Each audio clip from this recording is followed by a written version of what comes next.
Coronavirus, i dati della regione sui decessi. Il Covid-19 ha provocato la morte anche di 8 pazienti d'età compresa tra i 45 e i 54 anni e di 33 pazienti tra 55 e 64.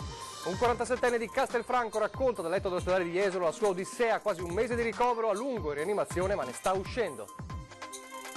A un mese dall'inizio del blocco, gli industriali del Veneto, Lombardia, Piemonte ed Emilia firmano l'agenda delle riaperture con un lockdown prolungato, ammoniscono stipendi a rischio. Dunque oggi un mese di blocco totale, lunghissimo e durissimo, lo definisce il presidente di Confcommercio Capraro, che sottolinea anche come chi è stato costretto allo stop sia riuscito ad evolversi e a crescere. La tessitura a monti, l'amministrazione straordinaria ha avviato la produzione delle mascherine filtranti, arriverà a oltre 1 milione al mese.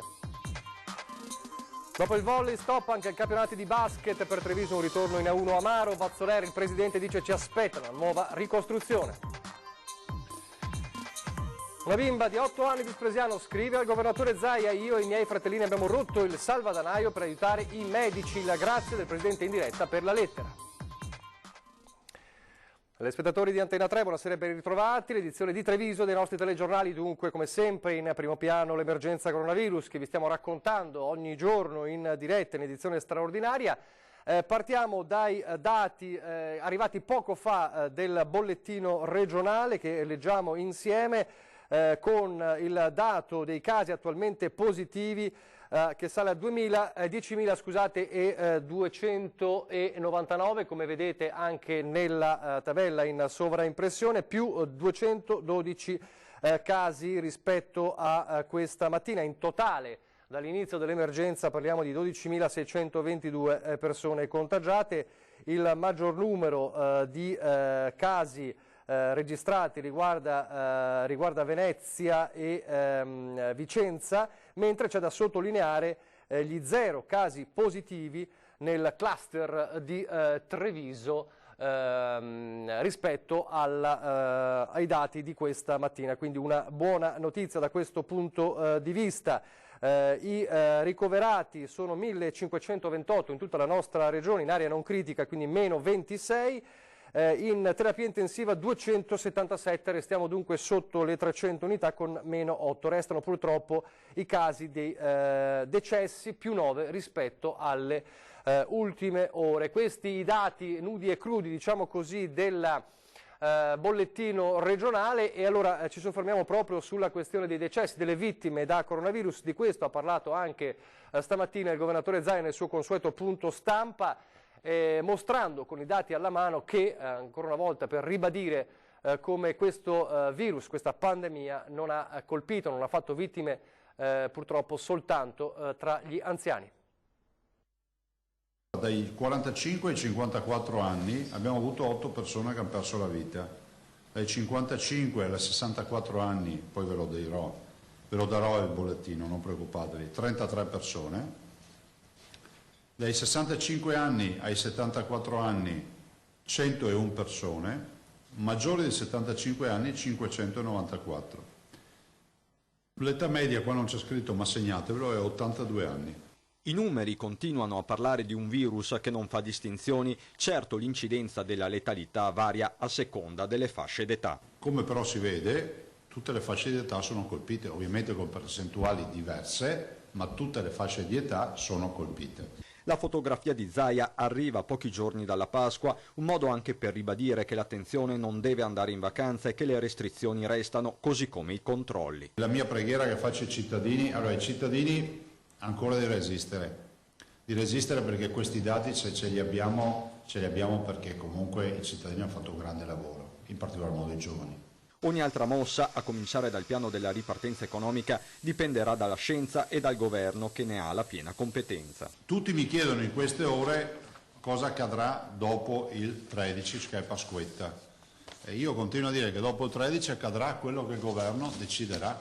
Dalle decisioni nazionali dipenderà anche il piano regionale. Noi vi dico già, vi confermo che abbiamo già un piano pronto qualora si potessero aprire le imprese, per le imprese, di monitoraggio e di affiancamento e accompagnamento, perché è giusto che le imprese, se possono aprire, riescano a aprire con la messa in sicurezza dei lavoratori. Il piano è pressoché ultimato, visto anche stamattina, deve essere ancora, come si può dire, affinato. Il rischio però è sempre dietro l'angolo e va scongiurato in ogni modo. Vorrei ribadire che il rischio di aprire male rappresenta il problema del rebound, cioè della ricaduta. Ma nel consueto punto stampa, complici le domande della TV russa, è partito anche un messaggio di fiducia ai turisti in vista della stagione. Abbiamo molta presenza dei russi, li ringraziamo e li salutiamo, sono nostri graditissimi ospiti e a loro diciamo che noi l'estate contiamo di farla tutta, quindi la stagione estiva contiamo assolutamente di essere a pieno regime. Resta la partita delle elezioni regionali rinviate dall'ultimo decreto liquidità in autunno, una scelta che Zaia aveva subito bollato come una follia, calcolando che proprio nei mesi più freddi il virus potrebbe ritornare. Da qui a maggio si fa a metà giugno, fine giugno, inizio luglio, metà luglio, non dico Ferragosto, ma insomma ce n'è di spazio. Se usciamo dalla tragedia, se non ci usciamo, mi sembra inevitabile. A questo punto si sospenderanno le elezioni per un po' di anni e prorogheranno tutti. No? Io penso che prima, appena ci sono le condizioni, bisogna votare. Così dunque Zaia, che ha ribadito dunque la necessità del voto, ma torniamo a parlare dell'epidemia, della pandemia. Abbiamo parlato dei decessi, delle vittime, anche di chi è colpito, non certo anziano. Ebbene, adesso vi raccontiamo la storia, la testimonianza toccante di un 47enne trevigiano di Castelfranco che ha combattuto e vinto la sua battaglia contro il Covid-19. Dal suo letto d'ospedale a Jesolo, in collegamento via Skype, poche ore fa in edizione straordinaria, ha raccontato la sua esperienza. Lui ce l'ha fatta, ma come vedete è arrivato davvero vicino purtroppo alla tragedia a soli 47 anni. Sentiamolo. Nel momento in cui mi hanno estubato, c'è stato un boato dentro alle parti di terapia intensiva. Tutti i medici si sono messi ad applaudire all'annuncio che ero cosciente. È il 23 marzo quando Felice Costa torna a vivere un giorno che non dimenticherà, il giorno in cui è stato estubato e ha potuto respirare nuovamente. 47 anni, atleta senza alcun problema di salute, impiegato nell'ufficio legale di Assindustria Veneto Centro, dal letto di ospedale del Covid Center di Jesolo racconta la sua personale battaglia contro il coronavirus, iniziata il 10 marzo quando accusa i primi sintomi. Una febbre che sale fino a 40, poi dopo diversi giorni a casa, tenendosi lontano da moglie e figli, il padre, medico in pensione, decide di misurargli la saturazione. Ed era molto molto basso, al che mi hanno preso e portato in pronto soccorso a Castelfranco. Sono minuti terribili per Felice e la sua famiglia. È stata un'esperienza veramente terribile uscire di casa con i bambini che piangevano perché si erano resi conto di quello che stava succedendo. Quando arriva all'ospedale di Castelfranco viene sottoposto ad esami che evidenziano una polmonite. Dopo 2 giorni però la situazione precipita e è a quel punto che con la mediazione del padre viene deciso il suo trasferimento a Jesolo. Io sono arrivato qui incosciente perché mi hanno intubato, mi hanno fatto anestesia e mi hanno intubato. Quando sono arrivato qui e mi hanno fatto la prima lastra, cioè, gli accordi erano che io arrivavo qui e mi svegliavano. La prima lastra mostra come la polmonite abbia intaccato tutto il suo sistema respiratorio. E qui mi hanno sperimentato quella per la malaria, che mi hanno detto in una ventina di ore ha migliorato il mio quadro clinico. Per 3 giorni rimane intubato in posizione prona, poi il 23 marzo quel tubo che lo aiuta a respirare viene rimosso proprio nel giorno del compleanno della figlia. Non sono riuscito a parlargli, comunque il giorno dopo che ho avuto in mano il mio cellulare l'ho potuta chiamare, è stato un grande sollievo per tutti. Dopo altre 20 ore sotto il casco viene dichiarato fuori pericolo, anche se gli 8 tamponi a cui viene sottoposto successivamente continuano ad evidenziare la sua positività. Felice Costa al momento quindi non può lasciare l'ospedale, ma dice: ora sto bene, in queste settimane, racconta ancora, intorno a me ho visto molto dolore e sofferenza. La persona che era nel letto di fianco al mio è mancata. Dopo, nel corso di questo periodo, sono mancate altre 2 persone a me molto care. A sostenerlo, oltre alla vicinanza, seppur virtuale, della sua famiglia, l'umanità dei medici. Nonostante vengano dentro come dei palombari e riesco a vedere solo gli occhi, ognuno si è messo a mia disposizione con un telefono. Felice spera di tornare presto a casa, magari già per Pasqua, ma i tempi tecnici per i tamponi probabilmente non glielo permetteranno. Sarà comunque una bellissima Pasqua perché ci sono, insomma. È un'odissea alla quale non ero preparato, ma la sto vivendo, questo è l'importante.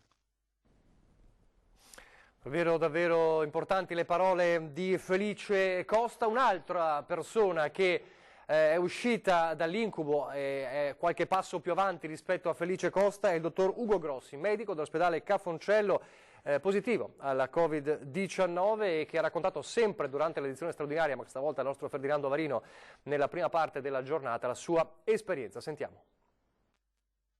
La quotidianità che viene stravolta dall'esito del tampone, la necessità di isolarsi all'interno della propria abitazione, di stare lontani da moglie e figli. Una realtà in queste settimane vissuta da migliaia di veneti risultati positivi al Covid-19.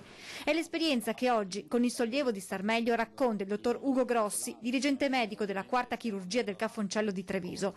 A metà marzo viene sottoposto al tampone come i suoi colleghi. In quel momento non ha sintomi, ma arriva inaspettato l'esito. Poco dopo, 2 giorni dopo, sono diventato positivo, nel senso sono diventato sintomatico, nel senso accusato. Ho dei sintomi che sono stati una puntata febbrile e un po' di tosse secca. Fortunatamente il tutto non è sfociato in disturbi respiratori. Per il dottor Grossi non è necessario il ricovero in ospedale. Sono stato fortunato, spiega il medico, che ha accusato i sintomi solo per alcuni giorni. La cosa che mi ha però particolarmente stupito è l'aver accusato 2 cose particolari, cioè l'assenza del gusto e l'assenza dell'odorato. Sintomi questi invece proseguiti per una decina di giorni. Grossi ora sta meglio, è in attesa dei tamponi che ne attestino la negatività. Sono completamente asintomatico, ma devo eseguire i tamponi di controllo. Uno è previsto oggi, l'altro domani, quindi incrociamo le dita. Dall'insegnamento arrivato da questa difficile esperienza è nato un particolare progetto. Non bisogna arrendersi di fronte al fatto di essere colpiti da questo tipo di malattia, e mi ha dato anche la forza di lanciare insieme ad una collega che tra l'altro è mia moglie un questionario rivolto appunto a tutti i medici, tutti gli operatori sanitari in realtà, infermieri, operatori sociosanitari, per fotografare come stanno vivendo questa esperienza. Dei giorni in isolamento, Grossi non potrà mai dimenticare la solidarietà nei suoi confronti. La cosa che mi ha segnato in questa esperienza è certamente la solidarietà di tanti colleghi attraverso i social, attraverso i messaggi durante questo periodo. Il fronte economico adesso con la lettera, una agenda vera e propria sottoscritta oggi dalle Confindustrie di Veneto, Lombardia, Emilia Romagna e Piemonte per la riapertura delle imprese, la difesa dei luoghi di lavoro e per fronteggiare l'emergenza coronavirus.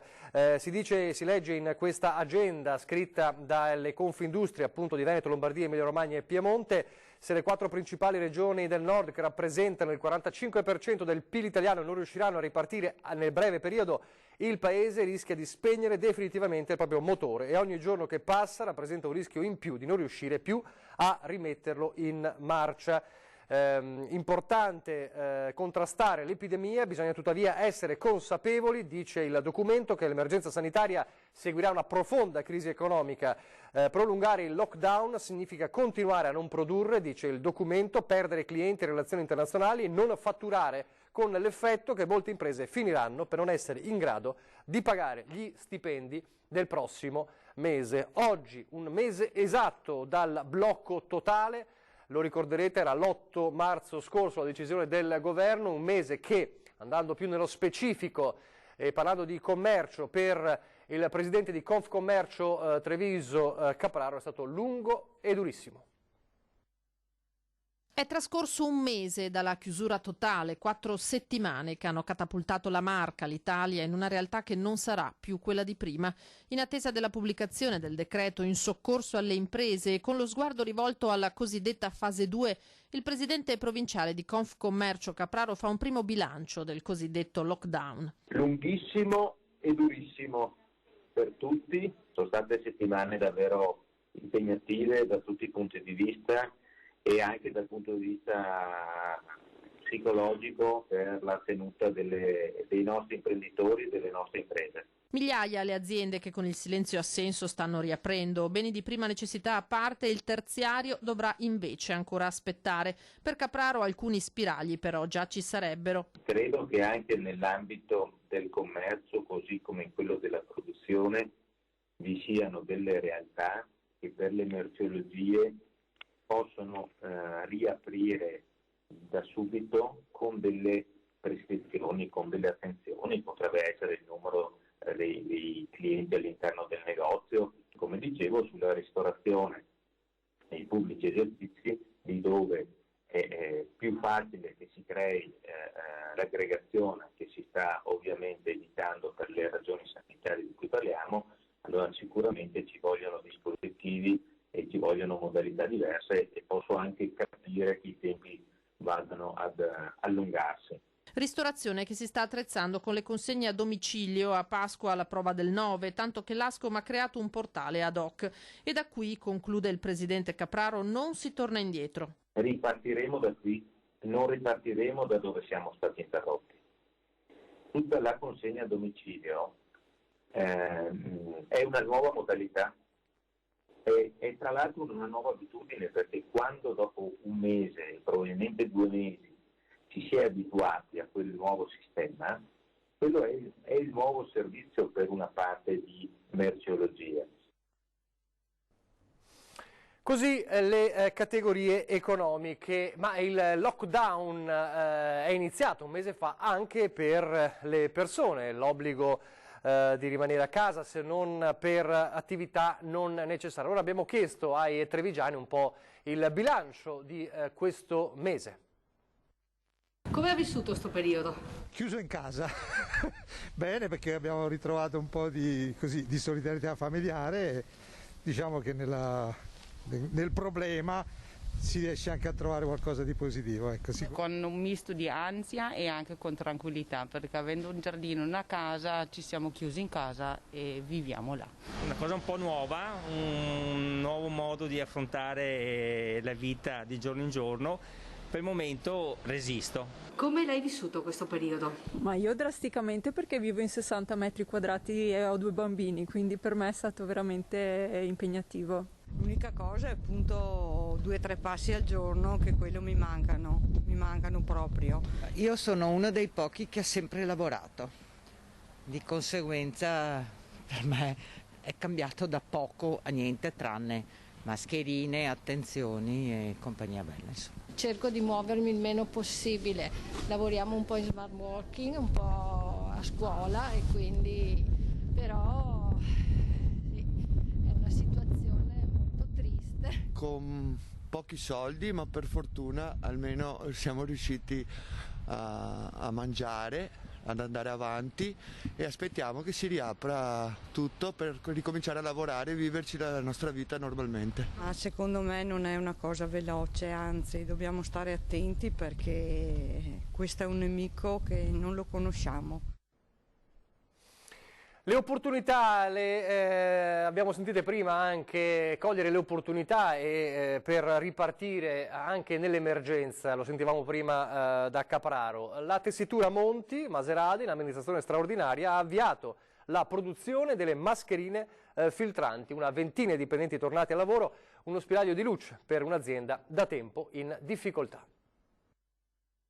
Una notizia positiva che circolava da qualche giorno, ora è diventata ufficiale. La tessitura Monti ha avviato la produzione di mascherine filtranti. L'idea è quella di destinarle in primis alle aziende con l'obiettivo di garantire la sicurezza dei lavoratori. Soddisfazione da parte dei sindacati. Questo è l'esempio di come un'azienda in amministrazione straordinaria possa rimettersi in gioco ed anche un esempio e la voglia di continuare il percorso fatto fino ad oggi. Chiaramente diventerà solo un'integrazione rispetto alla lavorazione che normalmente fanno. A regime la produzione, che ha preso il via in questi giorni, potrà superare il 1 milione di mascherine al mese per circa 30.000 metri di tessuto utilizzato. Siamo soddisfatti dei risultati raggiunti in breve tempo, spiega Fabio Pettinato, commissario straordinario di Tessitura Monti. Stiamo completando i test anche per classificare le nostre mascherine quali dispositivi medicali. Nei prossimi giorni sarà infatti avviato l'iter autorizzativo che permetterà di utilizzare le mascherine anche in ambienti di assistenza ospedalieri.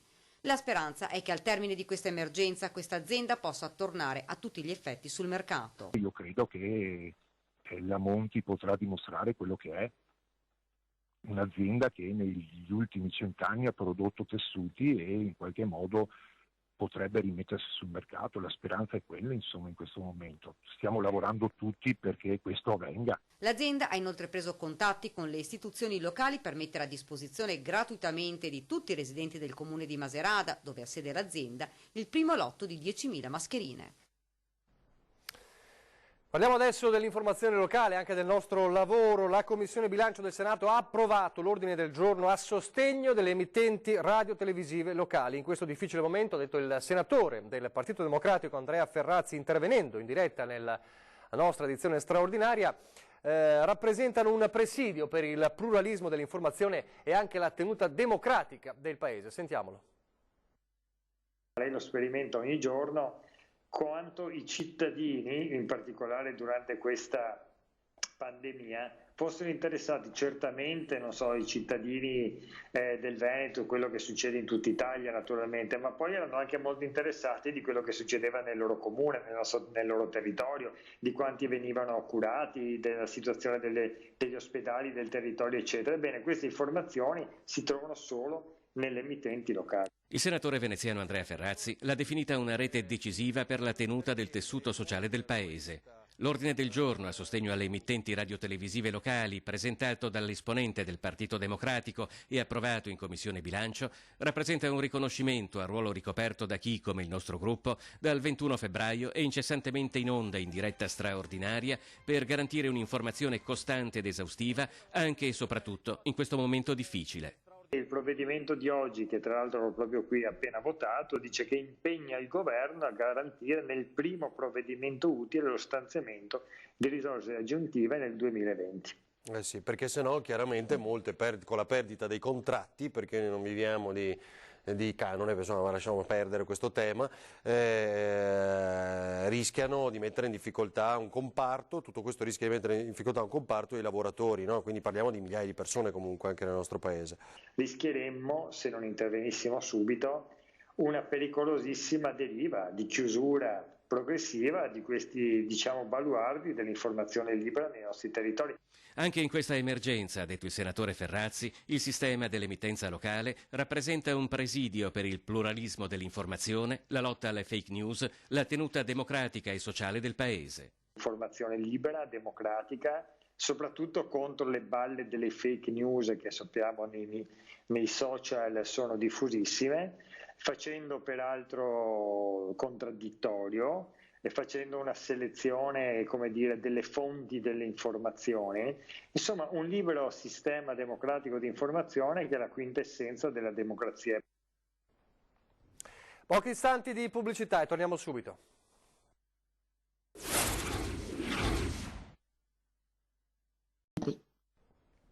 Rieccoci in diretta. Gli effetti collaterali del coronavirus anche sullo sport dopo il volley, stop anche ai campionati di basket per Treviso, dunque un ritorno in A1 amaro e ora uno scenario incerto anche da cui ripartire. Sentiamo.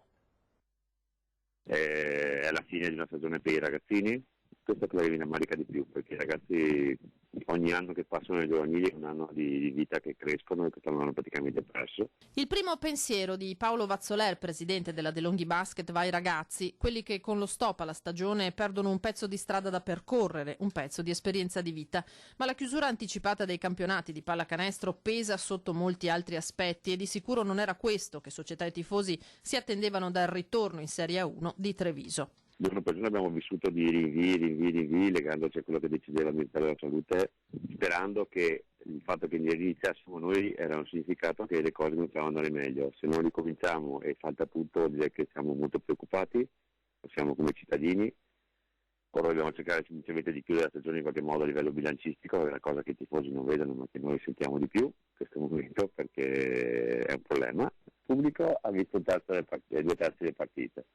I consorziati in questo momento sono tutti imprenditori che stanno vivendo quello che stiamo vivendo a livello economico, stanno cercando di far capire a tutti quelli coinvolti, giocatori, staff tecnico, staff societario, che bisogna fare un passo indietro tutti per forse fare due in avanti nel breve e medio termine. Siamo circa sul 40% abbondante di ricavi in meno tra soldi che devi rendere e soldi che non riceverai, e si sta chiedendo loro di fare anche loro un piccolo gesto. Il basket non vuole regali, se ci sono risorse da stanziare ci sono ben altre priorità, dice Vazzoler, ma si potrebbe intervenire con una serie di agevolazioni fiscali, innanzitutto per gli sponsor. Capendo anche poi cosa accade nei palazzetti, ci lasciano usare lo spazio completo, devi tenere una scacchiera di distanza per cui le sedie disponibili non sono più 5.200 come nel Palaverde di oggi, ma diventa la metà o un terzo. Pubblico che vale il 20% degli incassi, uno scenario incerto con Treviso che si trova davanti a un nuovo sforzo di ricostruzione. Siamo in compagnia stavolta, non siamo più soli, nel senso che quando ho fatto prima ho detto perché tutti fanno un passo indietro, perché non sai Treviso che ha un problema in questo momento. È la pallacanestro, ne parliamo di basket in questo momento, ma è qualsiasi cosa che ha un problema in questo momento. Ma l'anno prossimo sarà ancora Serie A1? Questi giorni adesso chiarito quello che è lo scenario, cominciano le call con il CDA del consorzio, il CDA della società e si comincia a lavorare su quello che è il prossimo anno. Per cui ovviamente vogliamo che sia uno, cioè che legge buttare via tutto quello fatto in questi 8 anni. Adesso uno spiraglio di sorriso, la corsa solidale di questi giorni, come sapete i numeri sono anche importanti, continua a quel cartello, a quell'Iban che vi mostriamo sempre in onda, che vi mostreremo anche fra poco nell'edizione straordinaria, ma c'è anche il gesto solidale, ad esempio dei bambini, non sono pochi in questa emergenza, come quello di Giorgia, una bambina di Spresiano di 8 anni che ha scritto una lettera e un disegno al governatore Zaia, narrandogli anche di un bel gesto di solidarietà di lei e dei suoi fratellini. Lo ha raccontato lo stesso Zaia questa mattina in conferenza stampa, guardate.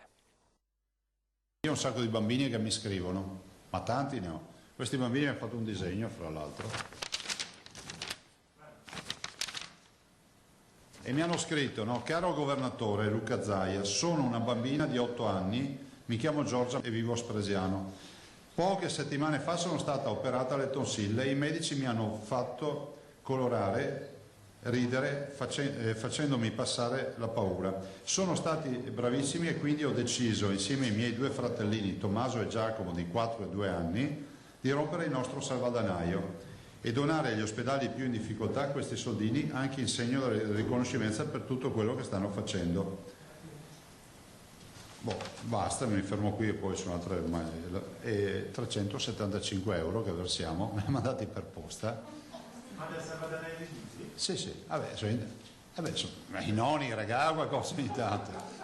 E quindi scusa, li ho contati frettolosamente, non voglio dire un'altra cifra, perché è arrivata ieri la busta. 2, 3, confermo, 3,75. Noi faremo il versamento a nome loro e poi manderemo la ricevuta ai bambini.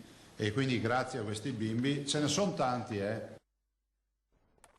Complimenti a Giorgia, Tommaso e Giacomo, la vedete sempre a fianco del governatore Zaia, proprio in questi giorni lo affianca per tradurre in lingua dei segni ciò che dice Zaia. Lei è Chiara ed è trevigiana.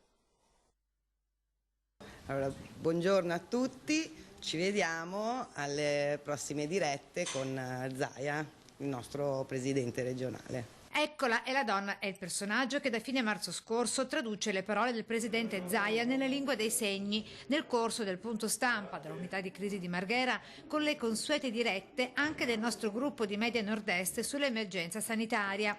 Visto che abbiamo l'obbligo dell'utilizzo delle mascherine, questo limita tantissimo le persone sorde, perché altresì, non avendo la lingua dei segni in tutti i luoghi, la mascherina li priva anche della possibilità della lettura labiale, quindi la difficoltà nella comunicazione diciamo che aumenta non in modo indifferente. Nel superamento delle barriere comunicative, con l'obiettivo di raggiungere chiunque in questo momento di profonda crisi sanitaria, è lei che, mimando gesti ed espressioni, dà voce anche a chi non ne ha. In Italia più o meno le persone sorde sono 60.000, ma se contiamo appunto le persone che utilizzano la lingua dei segni potrebbero essere anche molte di più. Del resto la nostra Regione, in attuazione della legge 11 del 2018, promuove da tempo l'integrazione sociale dei portatori di deficit comunicativi di linguaggio attraverso questo progetto. In questo periodo di difficoltà per la pandemia da Covid-19 e in cui si parla in TV e al pubblico, si rende infatti quanto più necessario comunicare anche con i servizi dedicati alle persone sorde, quale questo dei segni. Ma non solo, perché la lingua dei segni è per tutti, quindi anche per persone che hanno altri tipi di patologie, ad esempio le persone mute o le persone affette da disprassia, quindi la parte della produzione vocale è compromessa e quindi lì la lingua dei segni è necessaria. Comunque la comunità sorda è quella che maggiormente usa la lingua dei segni. Il saluto dalle nostre emittenti. Antenna 3, Rete Veneta. Complimenti anche a Chiara, adesso la pagina delle notizie da Belluno.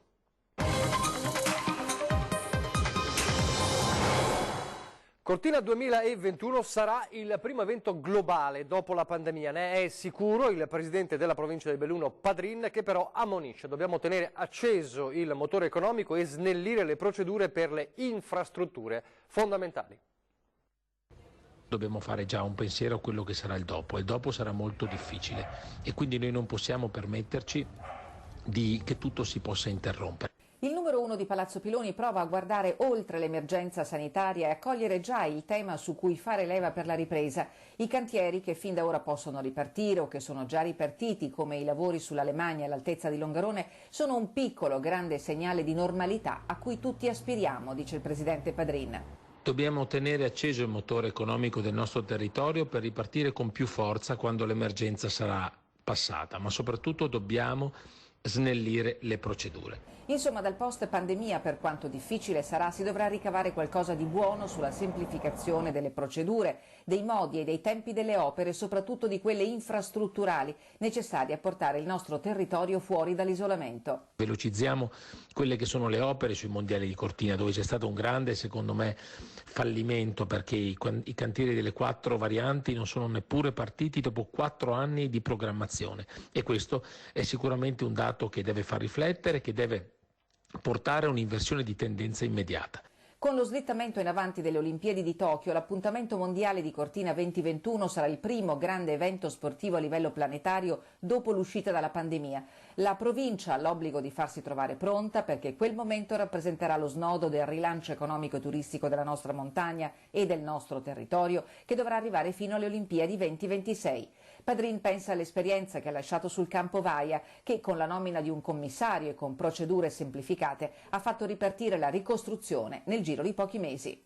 Questi sono i miei auspici in questo settore, in quello della cantieristica, che ovviamente è uno dei settori che, anche rispetto a quelli che sono i codici Ateco, sono tra i pochi che possono ripartire, e quindi partiamo da questi. Poi pian piano dovremo ritrovare anche quella che è l'attività delle nostre aziende, ma soprattutto degli esercizi commerciali, il cui mio pensiero è quotidiano e che sicuramente avranno bisogno di un grandissimo sostegno per non vanificare i sacrifici di una vita. L'unità operativa di psicologia dell'ULSS di Belluno si è fatta promotrice dell'attività di sostegno attraverso il modello della psicologia di emergenza, partendo dai malati di coronavirus e da chi li cura. E sono già oltre un centinaio gli interventi svolti dal 20 di marzo.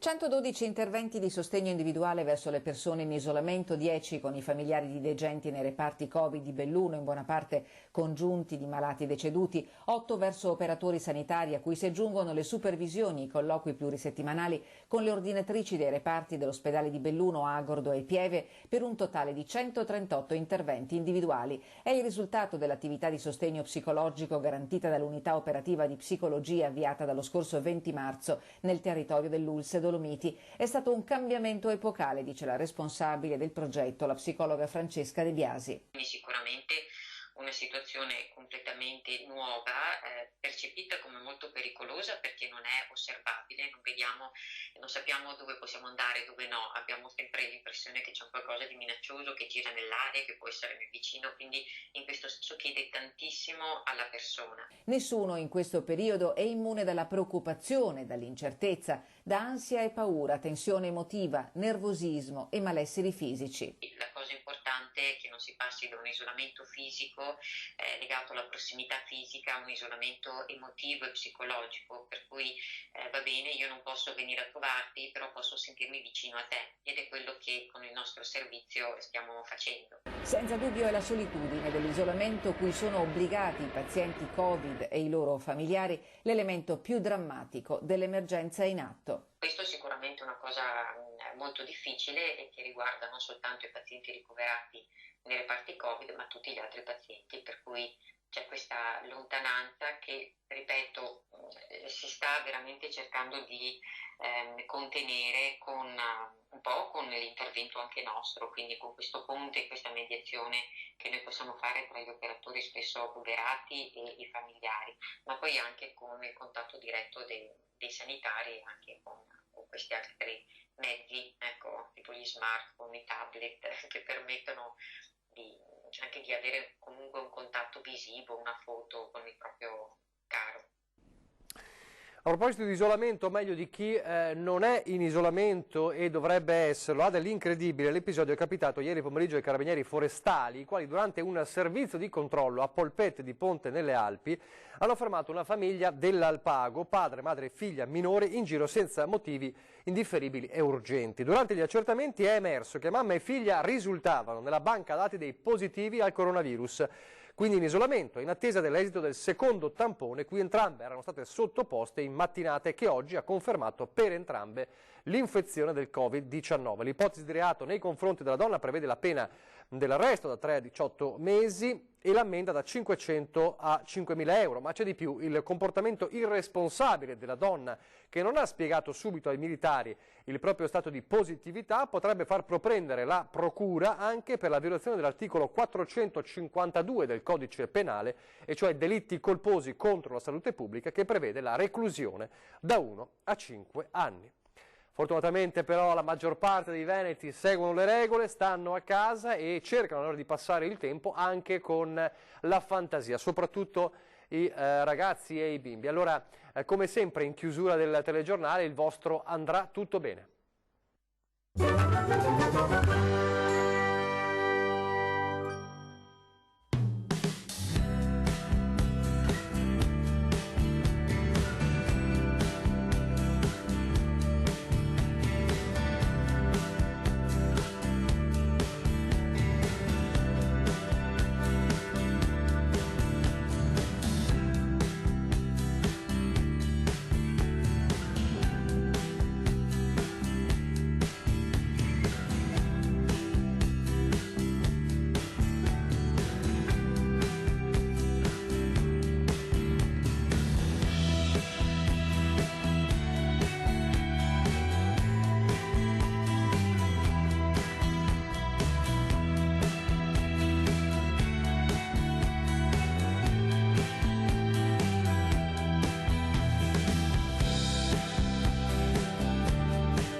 Continuate a mandare le vostre immagini, adesso qualche istante di pubblicità, vi lascio al meteo, poi dopo la pubblicità ripartiamo con l'edizione straordinaria.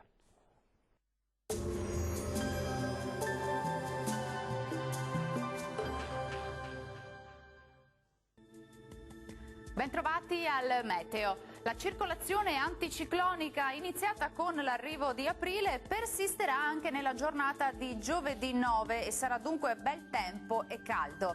La situazione nel dettaglio. Sul Veneto avremo una bellissima giornata ampiamente stabile e soleggiata su tutti i settori della nostra regione, infatti il cielo si presenterà sereno e sgombro da nubi, assenza di precipitazioni. Temperature calde ma gradevoli, minime comprese tra 5 e 7 gradi, valori massimi invece tra i 20 e i 22. Stessa situazione anche sul Friuli Venezia Giulia, con sole ovunque, vedete nessuna pioggia e cielo anche qui terso e limpido. Temperature minime tra 7 e 9 gradi, massime invece tra i 21 e i 23. Poche novità infine sul Trentino Alto Adige, anche qui sarà soleggiato dappertutto e come vedete la nuvolosità sarà assente. Temperature minime tra 6 e 7 gradi, massime invece fino a 24 gradi all'incirca. Dal meteo di Antena 3 per ora è tutto, grazie per l'attenzione e arrivederci al prossimo aggiornamento.